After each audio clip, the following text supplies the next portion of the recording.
Jake, this game was obviously last year where Debo went down. Have you sensed any more extra focus from him this week? Has he talked about wanting this one a little more?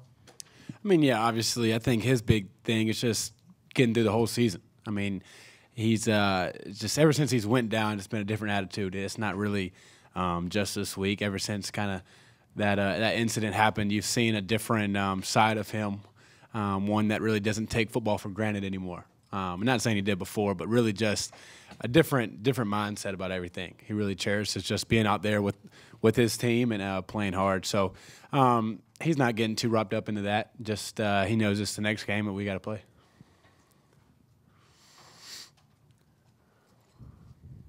I'd say that's it.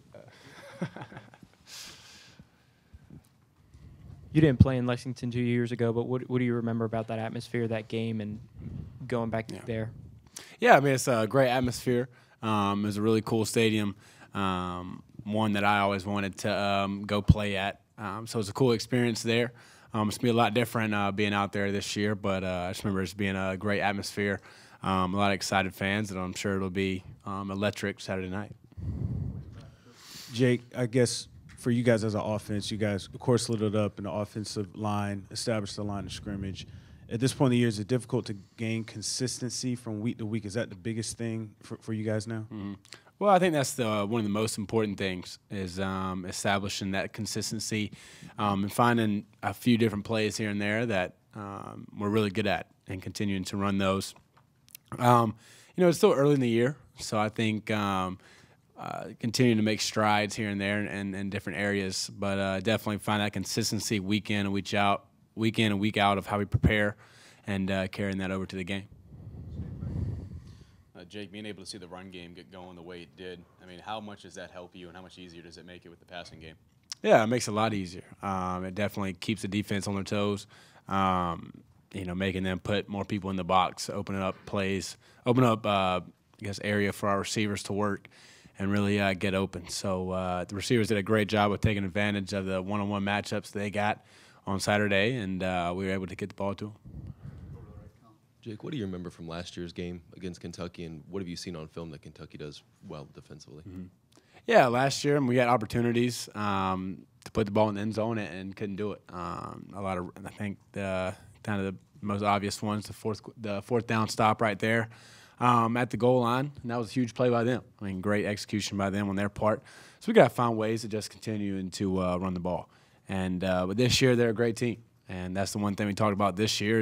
It's a 2018 Kentucky team versus the 2018 South Carolina team. So not getting wrapped up in anything that happened before. But, yeah, just really focused on this year. And they're a great team, and we got to be ready to go. It seems like their defense has taken a pretty big step forward from last year to this year. When watching the film, are there certain things that stand out that you can kind of identify and say that's kind of where they've made that jump? Yeah. Well, I think just the biggest thing you see is they have a lot of guys that have played a lot of football, a lot of guys that are returning, especially in the secondary and up front, a lot of guys that have played, a lot of snaps and really smart players. They do what they do very well, and they make it hard on offenses to be successful. So we got to just prepare the right way and have the right mindset going into it. Jake, what is it that makes Shy such a good receiver? I mean, I think that the line is that he's never dropped a pass, but what else goes into him being as good as he is? Yeah, I mean, obviously he has great hands, but he's very smart too. He's very smart in how he is able to read defenses as he's running his route. And understanding the leverage of a defense, leverage of a defender, and understand how to attack a defender in different ways. Just a really intelligent route runner that just finds ways to get open. And then when you throw the ball to him, you can kind of put it anywhere, and he's going to go catch it. Jake, another big game for you guys in the SEC East. Are there lessons that you guys can take from that Georgia game a couple weeks ago? And if so, what are some of them that you think they are? I mean, we got to, I think the biggest thing is it's a four-quarter game. And it's going to be a four-quarter game Saturday. That's one thing that I guess we can learn from the Georgia game is you got to keep playing no matter what the score is or what's happened, before in the game. You got to focus on the next play and just play all four quarters. Jake, you guys now step into a situation where you go up against a Kentucky team that's been hot. They've picked up some big wins. They've been a surprise to a lot of people. Do you feel as though the pressure is much more on them being home? A similar situation to maybe where you guys were in this game a year ago, where you guys can come in and it's all off you and you guys just get to play your ball?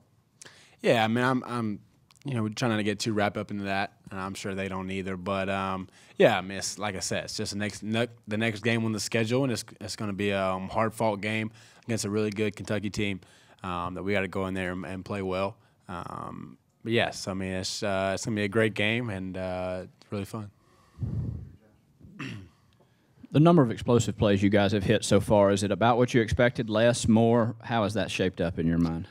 Yeah, I think the on our goals sheet, I think the Georgia game we didn't hit the explosive plays that we wanted, but I think the Coastal game and the Vandy game hit the goal.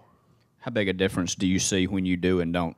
Yeah, I mean that's part of it. When we got to run the ball effectively and hit those explosive plays. I mean it's gonna and they kind of go hand in hand. The more you run the ball, the more man coverage you're gonna get, more different things like that. So being able to take advantage of that and getting those explosive plays, and I got to put the ball where the receivers have it to make a play. Have you noticed people defending you more one way than the other in terms of man and zone coverage, or do they mix it up fairly evenly? They mix it up. They kind of mix it up fairly even. Big thing with a lot of coaches nowadays, they kind of do what they do, and they're going to teach their guys to be as good as they can at what they do and kind of stick to it. But yeah, so it's kind of just a mix, whatever the coach likes to do. Yeah, they do a lot of zone coverage, but they will mix in some man. They do a really good job at it, though. They're really coached up in what they do and who they got to match up to in their zone, and they do a really good job. Jake, in talking to some of your teammates earlier, they said they don't want to use the fact that Carolina has lost to Kentucky the past 4 years as motivation, because then you just kind of get eaten up with that focus, and that's when you make mistakes that can cost you the game. I know it's easy to say that, but how difficult is it for you to put that like in the back of your mind where you really don't think about it?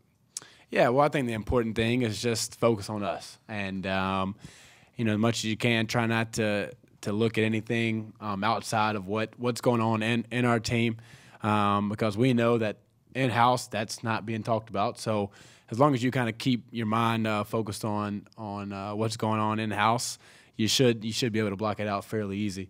The problem is when you start to look elsewhere and look at what people say and what people's thoughts are about the game, that's when you may get wrapped up into that. But to really just come out with the right mindset to focus on what we got to do.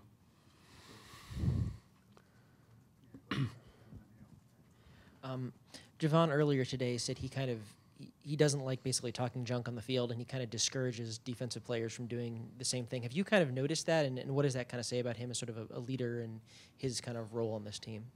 Yeah, I mean, he's just a guy that's just going to do what he has to do. He doesn't get wrapped up in it. He knows what he knows what his job is, and his job is to help our team. If he gets a flag for taunting or unsportsmanship-like conduct, that hurts our team. And so he understands that, so he just wants to do his job and do the best he can. Coach Muschamp said on Sunday that they've put a lot on you at the line, I guess pre-snap. Excuse me. Can you quantify how much more you're doing with that stuff, and I guess coupled with the RPOs, and how different your role is compared to last year and the year before? Maybe? Yeah, just getting us in the right look. Whether it be secondary rotation or front, just making sure we're in the best run play possible. And it's been something that they've gradually put more on me, more and more. Just at practice, they've seen that I can handle at the line of scrimmage. But it's fun for me because if we do it early, it kind of gets me making right decisions. And I know obviously I guess more important decisions are going to be when you're throwing the ball, but getting us in the right run play for me kind of gets me in a positive state of mind to making those right decisions and to kind of keep that going throughout the game. Yeah, I mean, definitely Coach McClendon and Coach Warner really, implementing those, and we're running a lot more of them, and it just puts stress on defense. I mean, it makes them make a decision of what they want to do. So yeah, it just makes it easier as a quarterback to kind of make decisions in that area too. Jake, just after that layoff and the positive results on Saturday, what have the last few days of practice been like? Have you noticed a difference, boosted morale to the team after seeing the results there in Nashville? Yeah, for sure. I mean, I think it was a game that, we had to win. Definitely a desperate football team, out there playing Saturday, knowing that it was a big game for us. And that's the mindset that we want to have every week of a desperate football team.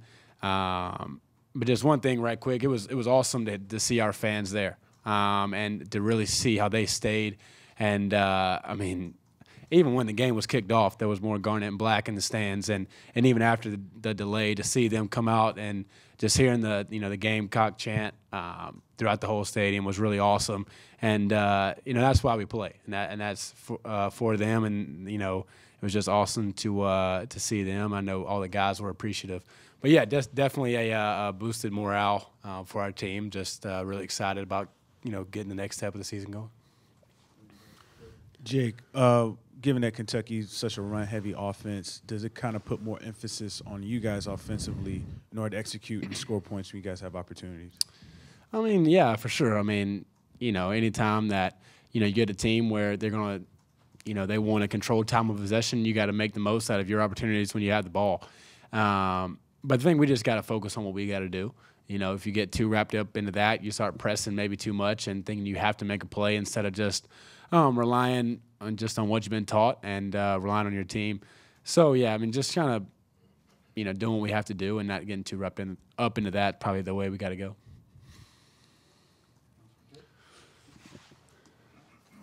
Good? Yes, sir.